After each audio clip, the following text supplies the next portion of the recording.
Hey everyone, I'm Ben Norton of Multipolarista. Today we'll be talking about the elections in Brazil. Yesterday, which was October 2nd, there were national elections in Brazil. And of course, everyone's watching the presidential elections, which are very important. The far-right incumbent Jair Bolsonaro is up against the leftist former president Lula da Silva. And Lula easily won the first round with 48.4% of the vote. And Bolsonaro did a little better than the polls had suggested, and he got 43%. But Lula won by more than 6 million votes. So we're going to be talking about this important race because Lula didn't get the 50% that he needs in order to win in the first round. It's going to a presidential runoff election on October 30th. But there were also other elections on October 2nd, including for Congress and Senate. So we'll be talking about the political situation in Brazil. And today I'm joined by a good friend of mine, one of my favorite journalists, Camila Escalante, who is the editor of Causation News, the Bolivia-based independent news website, one of the best resources. I mean, I would highly recommend everyone following Causation. And Camila also is a Latin America correspondent for Press TV. She does really good work, and you can follow her at Camila Press on Twitter. I have a lower third here. So Camila, let's start. You've been in Brazil for a few weeks here.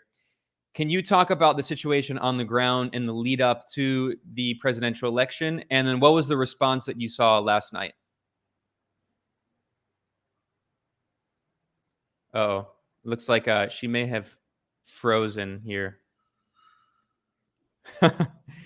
Sorry, everyone. Let's see if I can. Ay. Sometimes, there we go. Camila, go ahead. Sorry, I missed your question. I guess I cut out.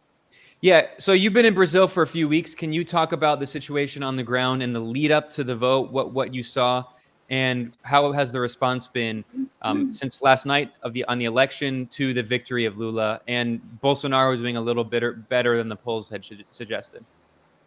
Absolutely. Well, I've been here since August 15th. The campaign period began on August 16th, so I came over from neighboring Bolivia. It's a very important country for us as well. I'm not Bolivian myself, of course, but it's a country that already has established trade with Bolivia, even though they are countries with governments with completely different ideologies and approaches and policies, economic policies. But they are able to maintain friendly relations as they did with Evo Morales and still now with Luis Arce. So I was able to hop over here on BOA, the state airline of Bolivia. I think this is something, really important, as well as, just to highlight that these are, really important neighborly relations. There's a huge potential for that if we were to see Lula return to power. But so since I've been here, I've been able to report in 5 different states. I landed here in Sao Paulo, was able to go to the state of Pernambuco, where I reported largely in the city of Recife. That's where our good friend Brian Meir is based now. He used to be based here. He's a Telesur correspondent for Brazil. And I was able to see a lot of what the left looks like, the organized left in Pernambuco, which is in the northeast. The northeastern region is, of course, supposed to be one of the poorest regions of the country. It's largely Afro-descendant, definitely more so Black and Afro-descendant than this region of the country. And it is heavily in favor of the PT and Lula. It was, very incredible there to see the blocos, the different parades and different things in favor of Lula. They have these sort of carnival, rehearsals on the weekends, and those all every weekend converted into just Lula rallies. I was also able to cover the southern Rio Grande do Sul, the state of Paraná, the state of Santa Catarina, and of course here. And those were mostly Bolsonaro strongholds. And for that reason, when I saw all of the support for Lula, it really seemed like Lula, had an edge, had an upper hand on this election. But we were surprised to some extent. I think a lot of supporters of Lula and the social movements were devastated, even though he was victorious in the first round. He didn't win an outright win in this election, but he did, like you said, he did pull ahead of Bolsonaro with over 6.1 million votes. Not only that, but there were all sorts of victories in all of the races for the PT. And so I think a more careful reading of the results outside of the presidential race is necessary. Maybe we can get into that as well.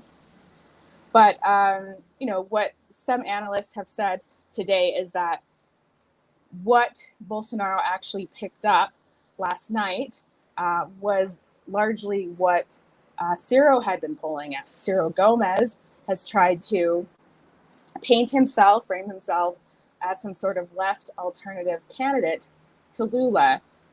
And he has spent, months engaging in daily attacks on Lula's candidacy and really putting out sort of the same sort of propaganda that we see coming from the major networks the last couple of years, and the same sort of attacks that that Bolsonaro has been engaging in against Lula and the PT. So it was very obvious, and many people have made comments to me.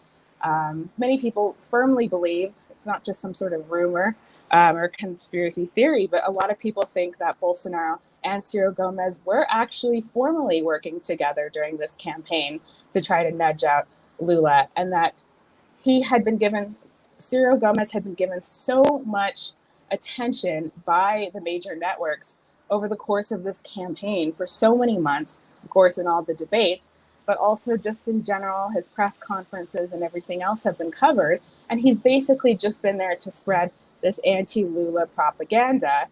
And then come last night, now with the 99.9%, he literally received just 3% of the total vote. That's absolutely absurd. And that it goes the same for all the rest of these candidates, particularly 2 of the candidates in the top 6 were invited to be a part of the 3 presidential candidates debates. And they also received a ton of coverage. And one of them is, a far-right person, even more extremist than Bolsonaro. The other one is just a neoliberal hack that basically represents some multi-millionaire here. And, these people were given an absurd amount of airtime. All of them basically used their airtime to go after Lula. And they received, each of them, about half a percentage point. They didn't even receive 1% as they were predicted to receive in the polls. So it really does seem like these are a bunch of forces that were working to nudge out Lula and to try to get Bolsonaro up there to that level of support. That being said, the polls obviously said that in the second round, Lula should have some sort of advantage against Bolsonaro. But things may be changing. I think we really need to look at what the strategy is. It's worth saying that today, this afternoon, when I get off, I'm going to be heading to a press conference of the PT, and it's actually going to be a press conference on the, how are they framing it, a campaign coordination meeting. And it's going to be on, what's going to happen from now till the next elections, which are in less than 4 weeks now. Yeah, and Camila, let's talk about the response we saw to Lula's victory. Last night, on the night of the victory, we saw that Lula addressed a crowd. There was a big rally, and he is pretty optimistic. He said, we're going to win this. Lula did get 48.4%, which the polls had shown that he would get between 48 and 52%. So that's not too surprising to see. Now, if he had gotten 50%, he would have won in the first round. But what is surprising is that, as you mentioned, Bolsonaro ended up getting a lot of Ciro Gomez's votes. And you said that there's speculation that they've been secretly conspiring. You mentioned our mutual friend, Brian Meyer, who's a great journalist. Brian Meyer, who works with Telesur and has been living in Brazil for many years. And Brian's argument is that now the fight that they're going to have in the runoff on October 30th is especially trying to get the votes from the MDB and candidate Simone Tebet, who got 4% of the vote. Brian Meyer has pointed out that Simone Tebet's party, the MDB, which is a right-wing neoliberal party, basically has supported every single government and even when Lula was in power, now that Bolsonaro is in power, ever since the end of the military dictatorship in the 80s, they've just tried to go along with whatever the ruling government is. So it seems that now Lula and Bolsonaro are going to be fighting over those votes. If we just look at the sheer number of votes, Lula got 57.26 million and Bolsonaro got 51.1 million. So Lula got 6 million more, but he still needs a few million extra to push him over that 50% mark. So I'm wondering what you think, what the struggle will be. We know that the Workers' Party, the PT of Lula, has been trying to activate labor unions and social struggles and the social movement. Do you think that now he's going to have to slightly change his strategy to maybe win over some of those more centrist or even center-right people who are alienated by Bolsonaro, or how do you think that that's going to play out? That has been the strategy of Lula and the Workers' Party campaign all along. They have been going after those centrist and right-wing votes, quite frankly, because they know that Bolsonaro represents a far right, that far right base of regular people, let's say, in addition to agribusiness and, those other big business interests. And so, really, in the case of Brazil, the party that represents the broadest number of people's interests is, of course, the Workers' Party and Lula. And I think that there are a lot of right-wing people who have said, just in the interviews I've done, that they did actually vote for Bolsonaro in the last election, and that this time they were going to actually vote for a third party. Some people said that they would be voting for Lula because they weren't impressed with the management of the economy, specifically post-pandemic, by Bolsonaro. So I think they've had that all along. I mean, if anyone has noticed, if you've noticed, people don't really praise Lula as some sort of anti-imperialist champion of our region. He's not really saying anything particularly hardline left. He's really just speaking to the average person all the time.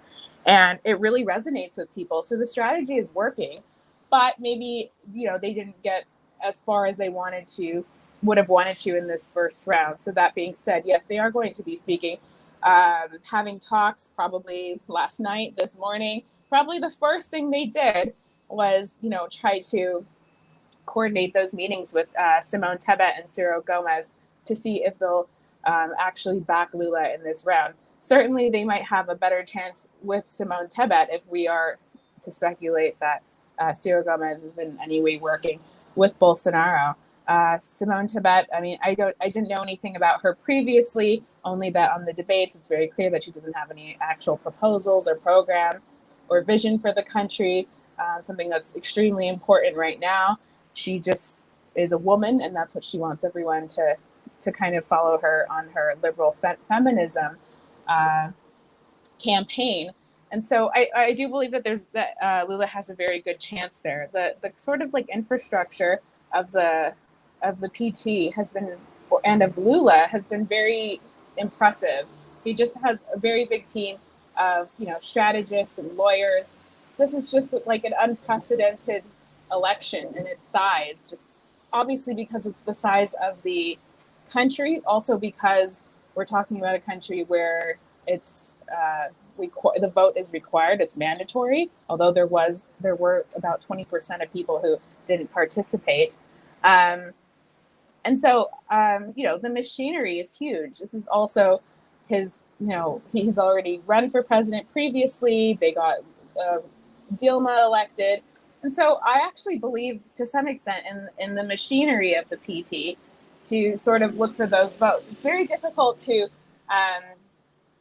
the social movements themselves have vowed since last night to do everything in their power to continue campaigning on the streets. The social movements don't have the large television networks at their disposal. They engage in a lot of street activities all across the country. It's extremely impressive. But on a whole, Lula does have the vote of, the most important unions and social movements in the country. He has the vote, he has support from LGBT movements, from, Afro and Black Brazilian organizations, let's say. And So I think that, what they're going to be doing, the social movements, aside from the party, is continuing to go out to the streets and engage with regular people. And the PT is so dependent on that in some way, because this relationship between the social movements and the PT is not always necessarily formalized. And I'm talking about a bunch of social movements and just generalizing right now, but they really do the groundwork for the party. Despite that, in a lot of cases, the social movements, just to name a few, like the landless workers movement being very important, a lot of the different movements for housing, against evictions, against poverty, they actually have more anti-imperialist positions on things than Lula. They're further to the left in many ways, and they've disagreed with and rejected some of his policies during his government, and even some of the things he says in passing currently. But they continue to believe that this is the vehicle and that this is the political instrument for them to be able to move their demands um, up to national politics. That being said, I guess we can get to this later. But the MST was actually able to elect 6 lawmakers, and this is the first time they ran candidates nationally in 15 states. And 2 federal Congress people, or congressional lawmakers on the national level, were elected, who are militants of the landless workers movement, and 4 were elected to state legislatures. And that's extremely important because they've actually, throughout this period, um, since the movement was founded about 30 something years ago, have had that very close relationship, not only with the PT but also the Workers' Party, but also with the PSOL, let's say the Partido Verde, the Green Party, and the PSDB, most importantly. But at the same time, it's very important that they have their own representatives. And for social movements such as the landless workers movement in any country to be able to take political office is a very difficult thing in any country. So it's extremely impressive and historic.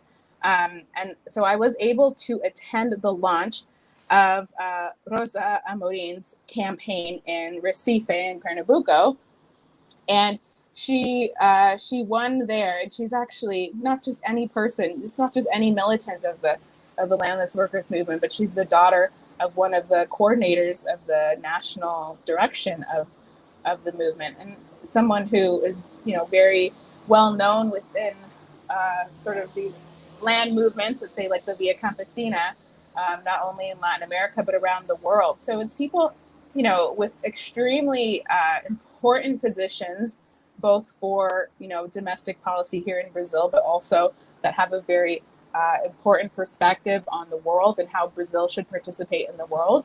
So it's very impressive to see them come to power. And then just going back to, just in case anyone wants to paint it as if it was a huge loss for the PT did actually have net gains in both houses, in the Senate and the Congress. So they gained more than they lost in terms of seats.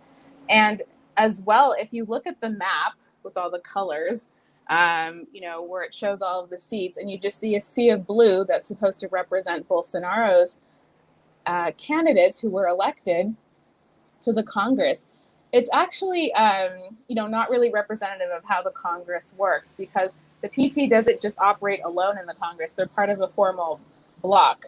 And so they work along with the PCdoB, the Communist Party of Brazil, as well as the Green Party, and they vote alongside the PSOL as well. So that forms a very large bloc within the Congress. And the same can be said about the Senate, where the PT has never had a large presence. And in this election, they actually gained 2 Senate seats. And then a lot of people, and I'm just saying this because Brian has been trying to go after the people on this on Twitter and whatnot. But in the foreign press, a lot of people are making it seem like, again, this was a huge loss for the left, even outside of the presidential race, for whatever reason, and saying that Bolsonaro is picking up a lot of seats. But if you look at the net gain and loss for all the parties, there are some parties in the Congress that lost 10 or 11 seats. And those are all just the same candidates and the same, or representing the same people, but they just got ratcheted over to Bolsonaro's partido, PL party, Liberal Party. And so really what it is this, that they're, casting aside their temporary for rent parties and then moving over to Bolsonaro's PL and making it seem as if the party itself is growing, when really it's just, people with the same right-wing interests just running underneath a different banner or a different name. Yeah, very important analysis. And I do want to talk more about the other races, not just the presidential race. Of course, those are important as well, because even if Lula can win, he won't be able to implement a lot of his legislative agenda without, having that support within the Congress and the Senate. But before that, I just want to talk about the programs, the competing programs of Lula and the Workers' Party on one side and Bolsonaro and the Liberal Party on the other. Can you talk about some of the messaging of the different campaigns? We saw, of course, that Bolsonaro ran on a very far-right campaign, demonizing marginalized communities, Afro-Brazilians, LGBT people. He also tried to win the support of many religious institutions, although Lula has support of some religious institutions. And we also see, in terms of his foreign policy, that, like you said, Lula is certainly not flawless, but he has pushed for more regional integration. He supports working with the progressive and socialist governments in the region. Bolsonaro has still recognized Guaido as fake imaginary leader of Venezuela. And in fact, Guaido sent a video to Bolsonaro that Bolsonaro tweeted out of an endorsement. And Bolsonaro also tweeted out videos of endorsements from the former prime minister of apartheid Israel, Benjamin Netanyahu, and Donald Trump. So there's a lot I can to respond to there, but the last note I'll say before you talk about their programs is you can also talk about their economic programs. I think it's just really useful briefly, because people might not have outside of Brazil might not have a good understanding of the economic situation in the country. Lula was in power from 2003 until 2010. And we can see, even according to World Bank data, this is a bourgeois institution, we saw that when Lula came in 2003, the Brazilian GDP was 558 billion. And when he left in 2010, it was over 2.2 trillion. That is, he quadrupled the size of the Brazilian economy. And because of the drop in commodity prices, because of the US-backed coup and the instability, the GDP decreased in the years, but especially since Bolsonaro came in after these US-backed coups. When he came in 2018, the GDP has continued shrinking, and there's been a constant economic crisis. So basically, Brazil has been in a kind of perpetual economic crisis. So how are these two candidates responding to that economic crisis, and what are the contrasting promises that they offer? Well, we've heard this before in other countries, heard and seen that, specifically in the United States, what the incumbent is doing is just lying and basically, first of all, saying that Brazil has a very strong economy currently. There's no poverty here, and that there aren't hungry people. This has been said by not only Bolsonaro, but Bolsonaro's candidates during the campaign. It's just the outright denial of any sort of crisis. And the fact is that, basically he has very little or no program. And a lot of different people have noticed that. The crisis since 2016, and particularly since the pandemic, has, we heard from João Pedro Stegi, which is one of the national leaders of the MST. He gave a little talk to some of the, let's say, social movement media from Latin America just the other day. And he was saying that the crisis that has been created under the mismanagement of the economy has affected the historic interests of the bourgeoisie here. He said that during these last 6 years since the coup in 2016 against Dilma, 28,000, remember this is a massive country, 28,000 industries have been closed, not companies, industries have been closed. And he's not talking about bars or, small restaurants. He's saying that this has never happened in any other country to this extent. And he said that, this is affecting the owners of the bourgeoisie, the owners of all these different companies, and it's affected their productivity, including agribusiness. And so they're worried. They want a state that can guarantee stability in the way that Lula was able to guarantee stability during his years. There's a lot of these people from not only, big business and transnational interests, and, who obviously control the big networks and big media, but they have decided to abandon Bolsonaro. And so for that reason, I think that gave us a little bit of hope that Lula would be able to win, because it's very clear that he's not only supported by the left, that other people would like to see a strong economy here to be able, so that they can make money. I mean, if this is just a country where nobody can even afford, their next meal, especially at the end of the month or when their salary runs out, then this is just no longer going to be a place, where at least services and different things can exist.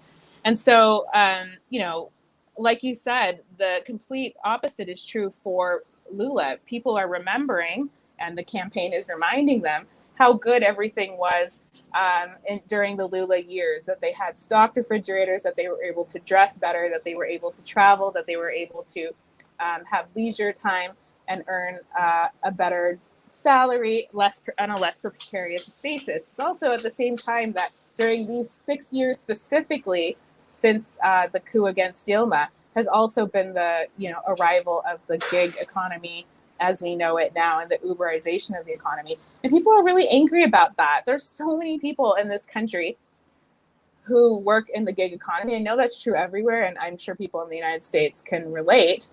But I mean, it's actually shocking the extent to which it happens here. If you are a young person, this is how I was thinking about it. If you were a young person and you decide to date someone, as like a 16, 18, 20-year-old, like the chances of the person you being in a relationship, or one of the two people in the couple being an Uber driver or a Rappi driver, like a delivered food, Uber Eats driver, whatever, is like 100%. It's like 1 in 2 people are working in this industry. It's really unfortunate, actually.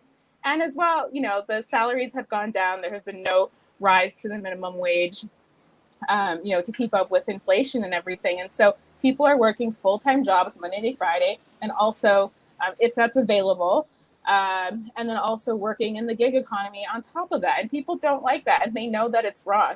One of the things that the PT has been so successful in doing, and the social movements that have such strong propaganda in this country, is just letting people know, through these sorts of popular ways of getting people information, right? Because you're not going to get the average person into a political formation school. But people in this country know that that it's not normal to try to juggle, or to have to juggle 3-4 jobs as a single mother, or as a couple with children, or as just a young person, or whatever type of family you're in or household you're in. They know it's not normal and not acceptable to live like that. Actually, I would say in the United States and Canada, people have gotten accustomed to doing different jobs, and are not really angry about it the way they are here. And so, a lot of people have kind of pointed to the way in which, as depicted by these outlets such as Vice News, Redfish, I have to say, and other outlets of that sort, have really put a spotlight on the far-right views of Jair Bolsonaro, and the sorts of bigoted things he and his candidates and those around him actually do say about LGBT people. Their homophobia, they are Islamophobic for sure, and racist things in general.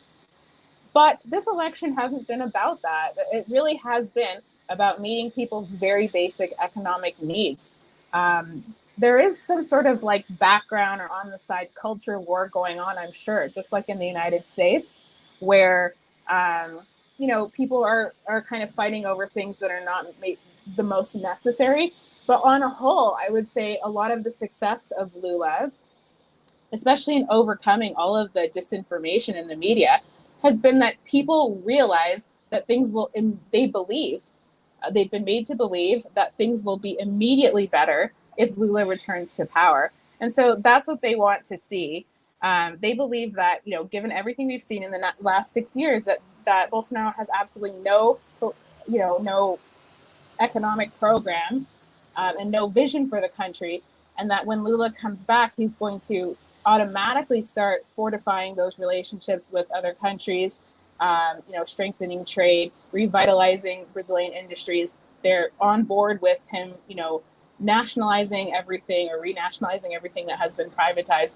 And they believe that that's going to directly affect them and allow them to quit all their jobs and only have one in order to have one stable salary and a better life in general. Yeah, very well said. The kind of Uberization of the economy is a huge problem. And I should also say that another big aspect of this is that Bolsonaro's economic minister, Paulo Guedes, is a literal Chicago boy. He studied at the University of Chicago and he taught economics in Chile during the Pinochet dictatorship. And he supported Pinochet. He supports the same kinds of neoliberal economic policies. And we've seen mass privatizations under Bolsonaro. We've seen the decimation of state-owned companies, the destruction of companies like Petrobras, which had been one of the most important companies in the entire Brazilian economy. And I know that Lula has talked about trying to undo a lot of those neoliberal policies. I also want to talk about the international orientation. Lula has always been a big advocate for South-South cooperation and regional integration. Lula was one of the co-founders of the BRICS system. Of course, B in BRICS stands for Brazil. It's Brazil, Russia, India, China, South Africa. Lula has for many years called for strengthening the BRICS system, whereas former Secretary of State Mike Pompeo, under Donald Trump, and also former CIA director, Pompeo boasted on Twitter that thanks to Bolsonaro and also Narendra Modi in India, he claimed that the U.S. had helped to destroy the BRICS system. Now, obviously, we saw that that was very premature, and the proxy war in Ukraine has showed that much of the global South is not on the side of the U.S. It's neutral. Because of it, these countries have their own economic interests. Brazil relies a lot on Russian fertilizer and also has a lot of trade with Russia. But the point is that Lula was one of the co-founders of the BRICS system. He's called for strengthening BRICS. And Lula has also supported processes of regional integration in Latin America, including the Bolivarian Alliance. Lula even promised in his campaign that if he becomes president, he's going to try to create a new currency for trade within Latin America that he calls the Sur, which means the South.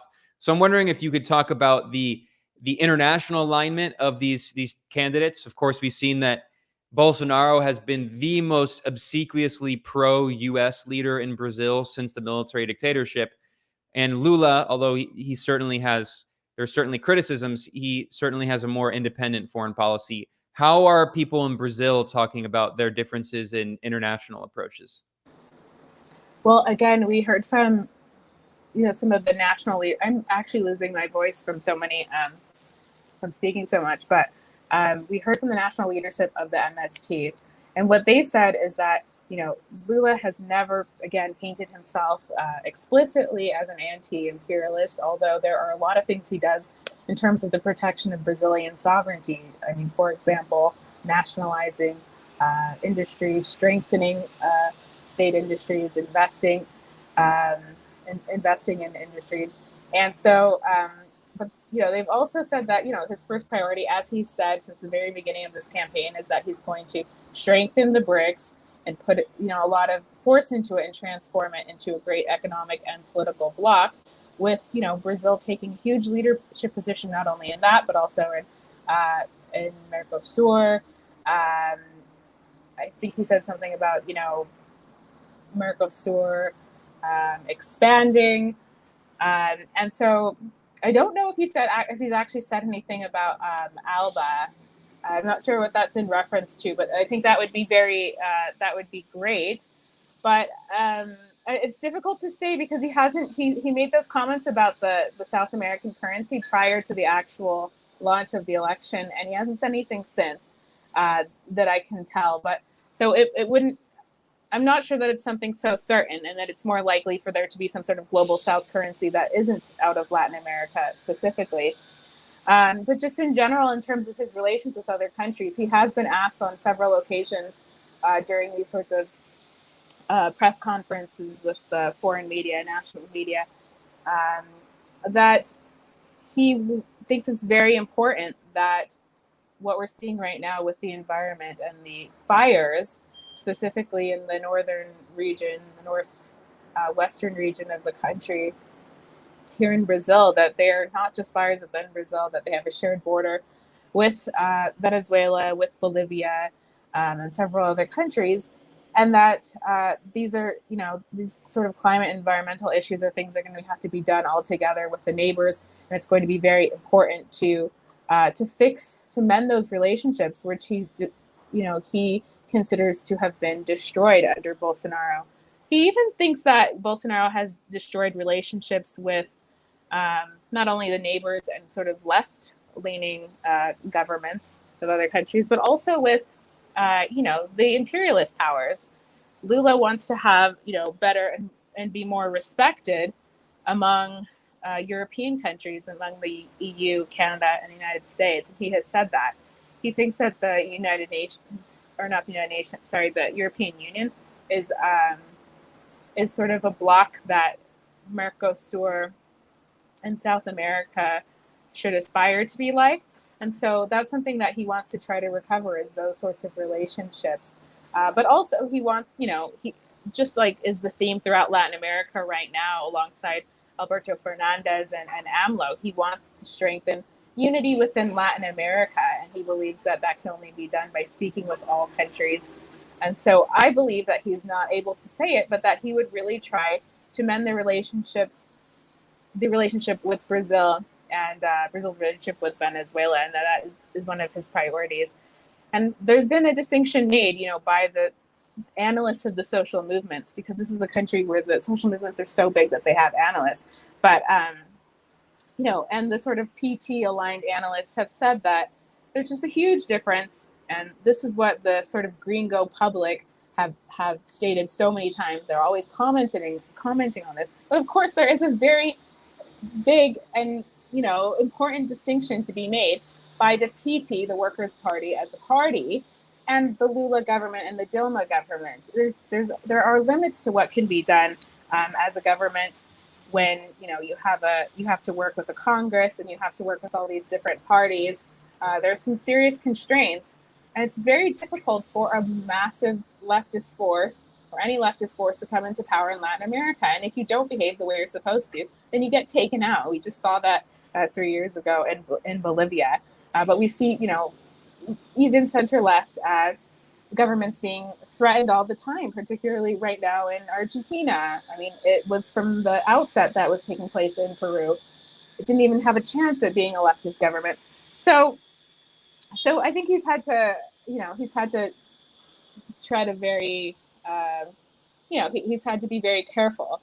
That being said, the PT, which is his party, and it's formed of unions and social movements, it has a very strong relationship with Cuba, with Venezuela, and to possibly a lesser extent Nicaragua. But I think they're going to be, that's something that the social movements are going to have to push for once he's actually in power. Right now, he can't state anything.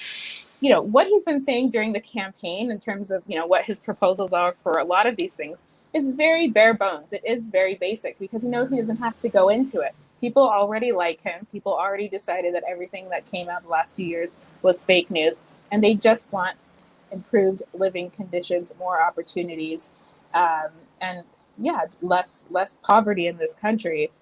This is a country where you see crime everywhere, and the sorts of scenes you see here are what people have claimed about socialist countries. It actually happens here. And it's been happening here for a long time. It's been a highly unequal country. And so those are the sorts of promises he's making, is to bring back those programs of poverty alleviation and subsidies that will benefit mothers and families. Camila, I want to talk more about the alliance that was formed of the left-wing parties and social movements. You've mentioned the MST, the Landless Workers Movement, which is extremely important. It has a lot of influence in Brazil, but also throughout the region, working with other leftist forces. The MST has always pushed, an anti-imperialist line, and it has always pushed for land reform, which is something that, a lot of peasants and farmers in Brazil really need and really have been asking for.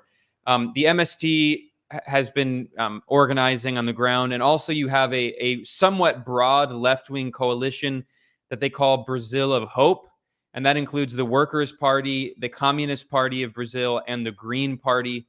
And we saw that the Brazil of Hope coalition ran candidates together for the Senate and the Chamber of Deputies, and they in the Chamber of Deputies they did pretty well, and they're the second biggest coalition, although Bolsonaro's far-right Liberal Party is still the biggest party in the Chamber of Deputies. And in the Senate, the Brazil of Hope leftist coalition, it did okay, it did decent, it won seats, but it's definitely not the biggest coalition inside the Senate. And there are a lot of right-wing parties, including Bolsonaro's far-right Liberal Party, and then there are many other small right-wing parties that could potentially join Bolsonaro, or Lula is obviously trying to win them over. So although even if Lula does manage to win the presidential election in the second round on October 30th, which is a very real possibility, it seems like in the Chamber of Deputies, he might be able to work out some kind of majority, but in the Senate, it looks like a very difficult struggle to try to get the votes he would need. So I'm curious what people have been saying about the strategy of trying to unite different forces to get that political base that he would need to implement anything that he wants on his agenda.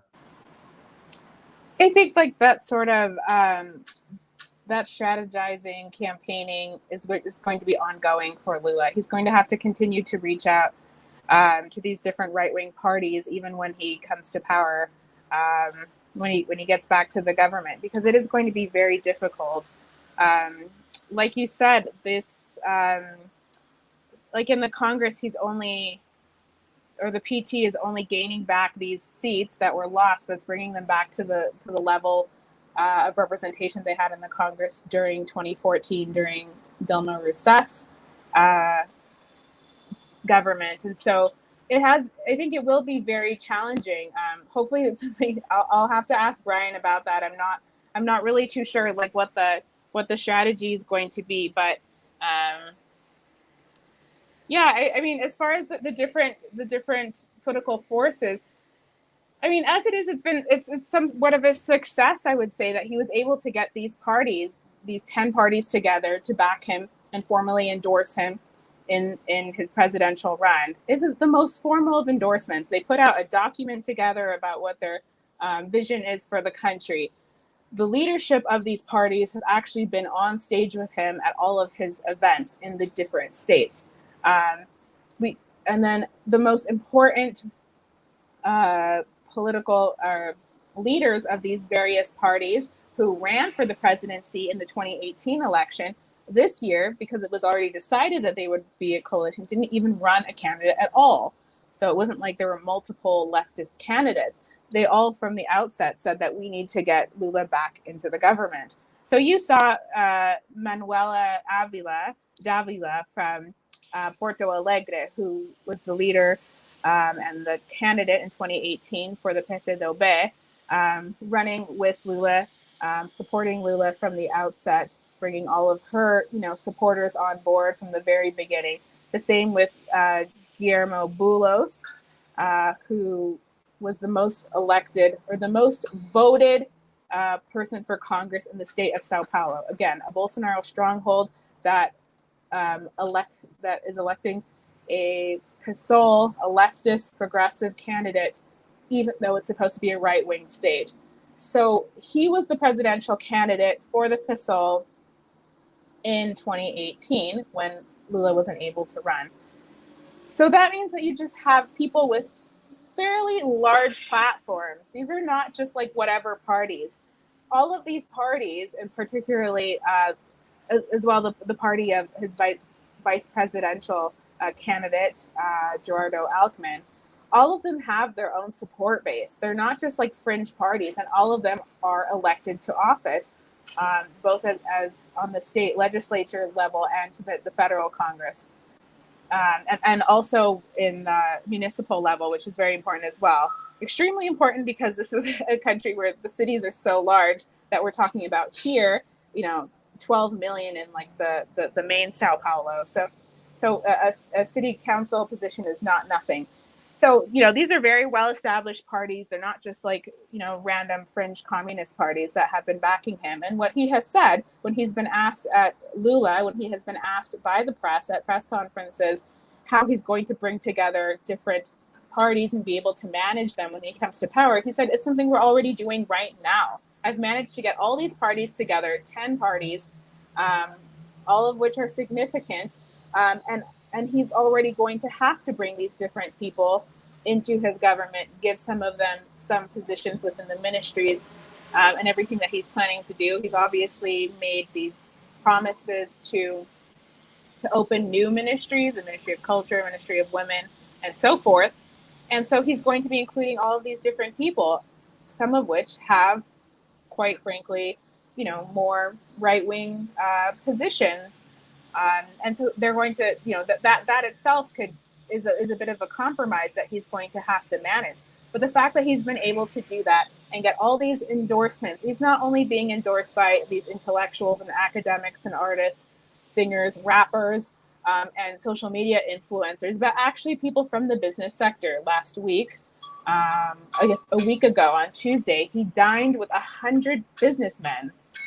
Very important key businessmen decided to give him an endorsement. So that means that, and this is at the very end of his campaign, of course, I believe that means that there's more room for him to grow and seek the support of those sorts of sectors as well, now that he has the whole left locked down.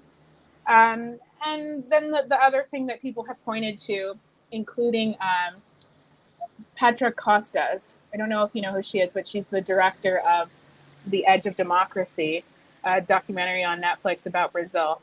I interviewed her last night. I didn't get to post it because I don't get to post all the different things I do. It's very difficult. But what she said was that what's most important in the next 4 weeks is that he focus on getting more of the evangelical vote and more of the vote from the different Christian groups that continue to be dominated by Bolsonaro. There was too much betting this time around that many of those people would have abandoned Bolsonaro in this round.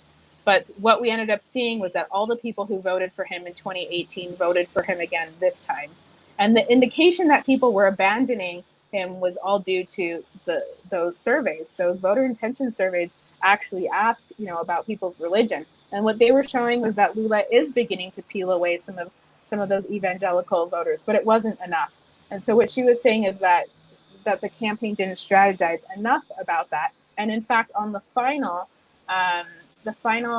presidential candidates debate, which was on Thursday night, they had basically this father, like a priest, but he's supposed to be like a fake priest. I'm not really sure what he actually does.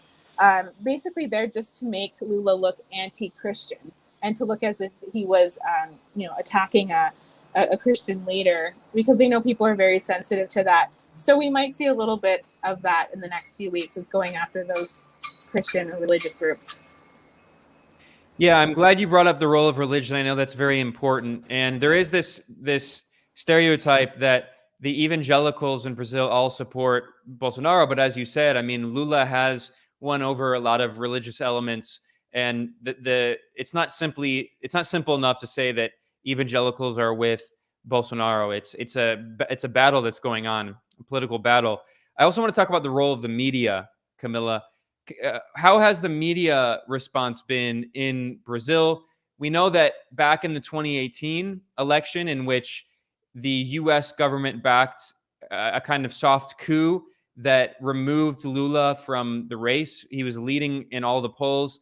The U.S. backed this coup that imprisoned him on false charges. The United Nations, the top experts on arbitrary detention, have said that Lula was arbitrarily detained and that the legal charges against him were politicized, and it was an unjust process that violated his civil liberties. The United Nations has said that clearly. So that was a kind of coup in 2018 that removed Lula, which is from the race, which is what allowed Bolsonaro to enter office in the first place. And we saw that in 2018, the media helped play a role in putting Bolsonaro in power. Now, from what I've seen, many media outlets, because of the economic crisis in the country, have been critical of Bolsonaro, but that doesn't mean that they support Lula. So I'm just curious what you think about the media response in Brazil and also the role of international media coverage. Yeah, like you said, it was all kind of pinned against Lula in 2018. They needed that in order to jail him and create that narrative that he was guilty and should completely be, given a lifetime ban on participating in electoral politics. But a lot of people didn't fall for it. A lot of people did.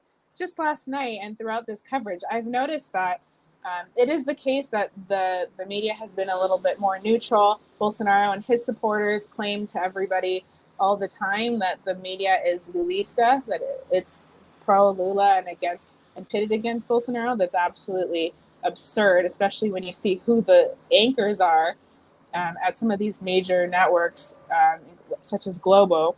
They're people who are quite explicitly anti-communist, aligned with the Brazilian dictatorship, and so I think things have changed a little bit. They have been told from above that they need to soften their tone. There are some business interests and people within their shareholders, I guess, their directors, who say we can't go after Lula in that same way. So that has really opened a space. But I would say, in large part, it's also the reason we're able to hear a more well-rounded narrative on what's going on within Brazil is because of the rise of all these different leftist media outlets that have been so key. Some of the unions have their own, and union federations have their own media outlets. We have just a little bit of a spectrum of leftist media that has been very key in disseminating information, including free newspapers such as Brazil de Fato, which is kind of one of the outlets that we're working with while we're here. And they have been very key to sort of informing on the mistruths of that campaign in 2018. And the fact is that although some of the mainstream media outlets continue, including in the foreign media outlets, continue to ask Lula when they have the opportunity about corruption, what are you going to do about corruption? What are you going to do about the fact that your government was corrupt? Things around those lines. I mean, he's had to remind them that all of those charges against him were annulled. But that's information that we're now able to find because of all the different outlets that arose in response to the vast disinformation. It's the case in every Latin American country, but it's just here, just like everywhere else. I mean, or perhaps here more than other places. I was absolutely shocked, just sitting in a taxi, listening to, having to listen to talk radio that they listen to here. And you have people who are basically, intellectuals of the right, who are very articulate, more articulate than, I or most of my colleagues will ever be, on why communism is bad and how communism and socialism will completely destroy an economy, completely destroy a country, destroy families. I mean, they talk about this at length on hourly programs every day. And so people are listening to this 24 hours a day, or however long they're driving or sitting in their car or at home. They're just listening to this talk radio. And it's basically just it's blatant anti-communist propaganda, for one, but it's also just done so well. I mean, radio is just one medium. There's also, television as well. There's print. But you have to think that, why is the far right so large here? And so I don't know if I want to say strong, but in this country, why is it so, fortified, especially in certain parts of the country? And a lot of it is because of that, because there's no window for people to get other information when they live in certain parts of the country that are, more conservative, more traditional. Certain, Christian religions are more dominant there. And they're hearing this over and over and over again. And they're not just talking about Lula is corrupt and those sorts of things. They are talking about why socialism has failed in Venezuela and how that model is going to be imported here. I heard them, discussing, the different stages of socialism, right-wing commentators discussing the different stages of socialism very eloquently. It's absolutely incredible. So they just, have people listening for an hour about what's going to happen next. And here's what's going to happen when Lula comes to the presidency. And then, and they're basically saying that the final stage is basically that you don't hold elections anymore, and that, there's a complete loss of democracy. Um, Even though we know that the left has said here, and 50% of voters, I would say, just about 48.5% of voters, have literally said that they are they're trying to vote for Lula to bring back democracy, because that, whatever he is, socialist or center left or whatever, represents democracy. But they're saying, so it's just all sorts of fear mongering that's ever present right now. And I think it's only going to be, intensified in these next few weeks. And that's the scary thing. Well, Camila, I know you have to run soon. You're very busy there. I just want to start wrapping up here, focusing on the regional context. We've briefly addressed that in terms of Lula's call for strengthening institutions like the BRICS, his floating the idea of creating a pan Latin American currency. I understand that he hasn't elaborated on that a lot, but Brazil is, of course, the largest country in Latin America. It has the largest economy. It is an extremely important country in Latin America and also the world. It has the sixth largest population. It had the sixth largest economy, although because of the economic recession it's fallen in the numbers there. But this is a massive, extremely important country. And I think a lot of people outside of Latin America, especially in the US and Europe, have this kind of patronizing view of Brazil as, just this like supposedly backward country in scare quotes, just not understanding how extremely important this country is in the global political and economic architecture. So what does this election mean for Latin America and the world? As you said, it's extremely important. It's the single most important country in our entire region. And I say that as a person who's not from this country and covers other countries more than this country. But I knew that it was very important when we saw the coup taking place against Dilma in 2016 to begin to follow closely the things that were happening to the extent possible. And that there is a major, part of why, if we're going to use the word patronizing, I'm not really sure, but there's just a complete lack of information about Brazil, is that there's there's a bit of a distance due to that lack of understanding because of the language barrier that exists between the Brazilian Portuguese speaking world and the Spanish world, and that there's just such a huge Latin American diaspora in the United States, for example. And so the focus is always going to be there, and to a lesser extent, Brazil. Brazil has to operate on its own. And, the only people who even recognize that Brazil exists are like Uruguay and Argentina, because they share a border with them and they're able to, travel here by land. But it's extremely important. It's one of the, top food producers in the world, top meat exporter in the world. The strengthening of the Brazilian economy, alongside the integration of, the South American region, there's so much potential there alone in terms of securing food, not only for the Brazilian population, but also for any other countries of the region who are having difficulty right now given the overseas conflict. There's also, all sorts of different struggles on the social movement level that have implications across all of Latin America. These struggles for land and agrarian reform, and these struggles against multinational mining, against these sorts of corporations, and these indigenous rights struggles, all actually don't exist within countries as like organizations, just within a very specific locality. Many of them, exist across the entire continent. So I think, these are sorts of things that are largely overlooked. But I think most importantly, above all, and what Lula isn't saying and can't say, is that he's going to use, Brazil's leadership role that's going to commence once they come into power, to contest the sanctions. They're no longer going to be able to apply unilateral coercive measures on countries like Venezuela and have them stick. Once we have a completely different, a differently composed economic system and different alternatives, people are not going to have to go through the U.S. for anything.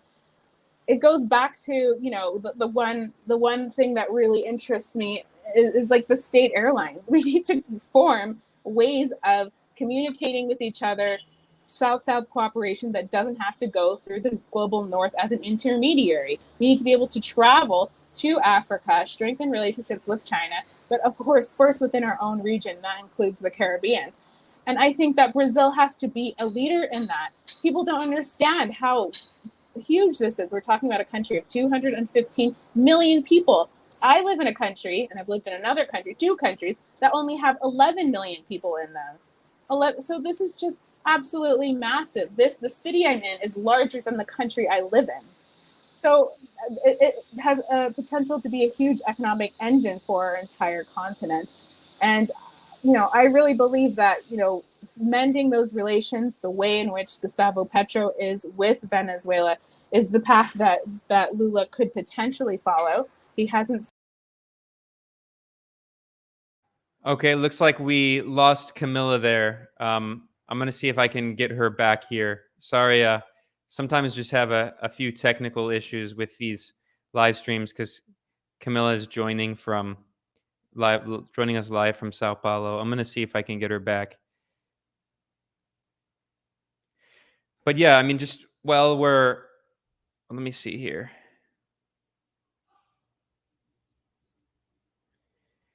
Yeah, what I'll do here is I'll go through the comments. Oh, there we go. Camila actually just got back. Sorry, okay. You cut out. Go ahead, Camila. I'm actually not sure at what point it cut out, but no, you were just saying that Brazil is a massive country. Its population is even larger. The population of Sao Paulo is even larger than entire countries that you've lived in, like Bolivia, and how if the government can be taken back by the left and progressive popular forces in Brazil, it could be an economic engine for the integration of Latin America. Yeah, this is very important what we're seeing in Colombia. The guy, Gustavo Petro, made disparaging comments about Venezuela. And now we literally see the ELN heading to Havana and Caracas to be mediated by these 2 countries, as well as Norway, I guess, to try to end the ongoing violent conflict in that country. They're reopening the border between the 2 countries.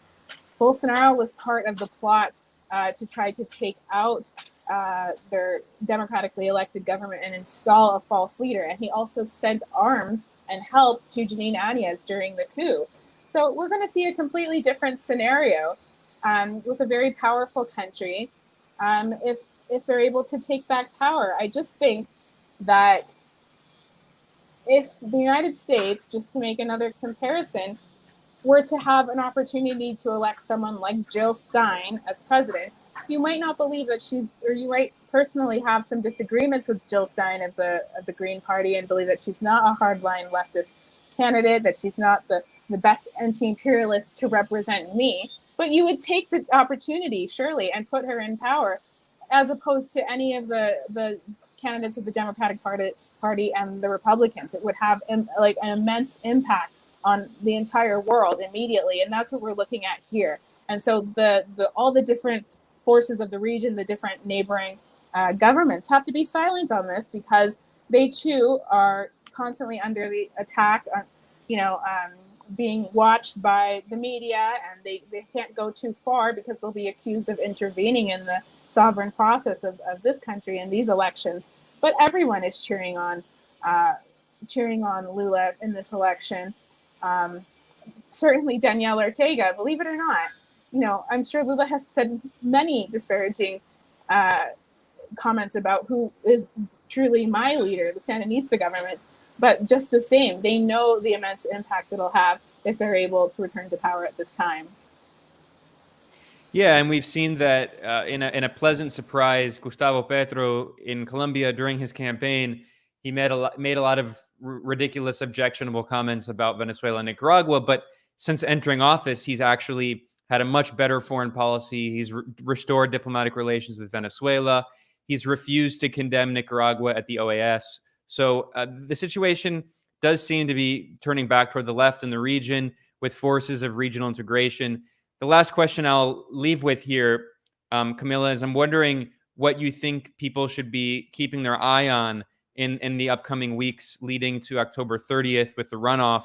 I'll just say that in the past few months, we have seen external meddling, especially by the US in Brazil.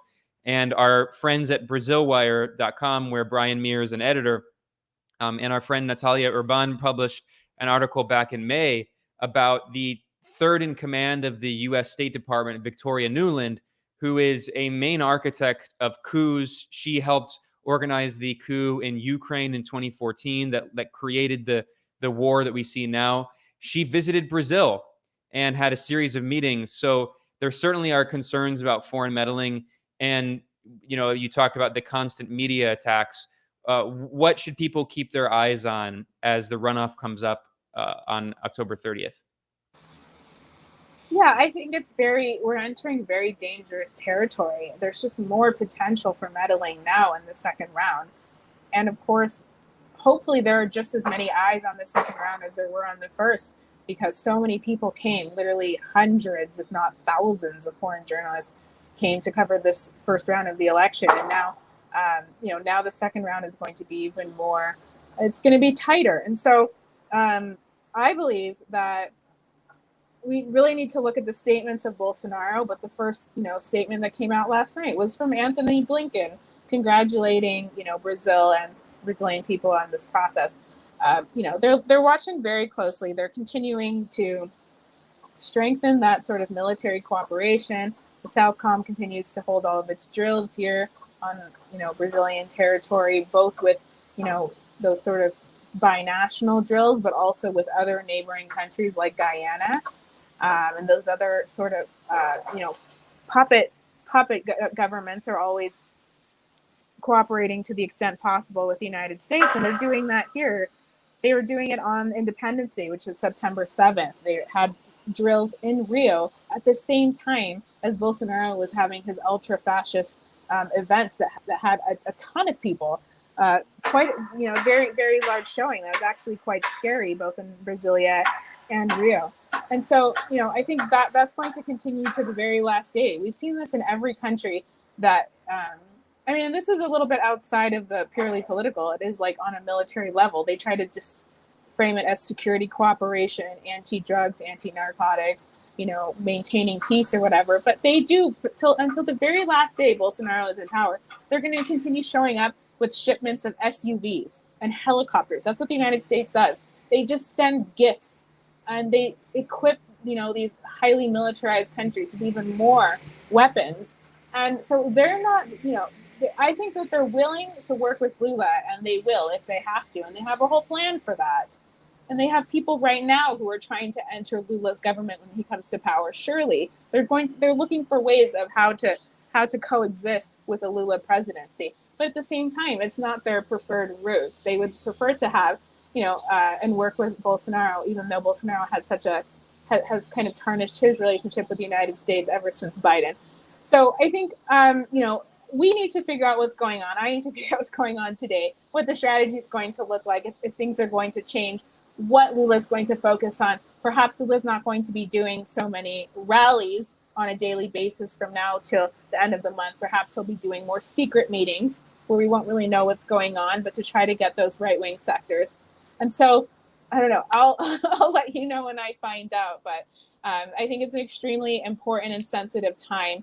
And Luis Almagro and the OAS heads, the people around him, have been very sensitive now, even defensive, about the accusations that they have received because of their meddling in the internal process of Bolivia and because of the coup, because it's been widely attributed to the OAS for their interventionist, report and the things that they did during 2019 that basically led to the coup that played out, that was, done with the footwork of the right-wing forces within the country.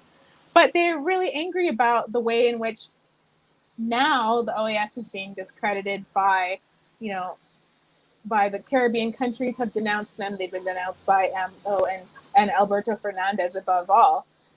And this is something that Bolivia's foreign ministry hasn't forgotten about. They continue to denounce the OAS for that. And a lot of people are saying it needs a change of leadership. Others are saying we need something to replace it. But still just the same, they have a very large infrastructure within these different countries. And, obviously the U.S. Embassy is probably very strong here. It's probably one of the main hubs. And so a lot of different pieces are moving and we don't know what's going to happen. So I do think it's just extremely important to continue to watch as things unfold, and see in which, the ways in which these forces of the continental right, because it's not just Bolsonaro alone, are going to try to sabotage the process. Well, Camila, I'm very happy that we can have you on the ground there doing important work from the grassroots, talking to the people from the social movements, voices that are ignored in mainstream corporate media.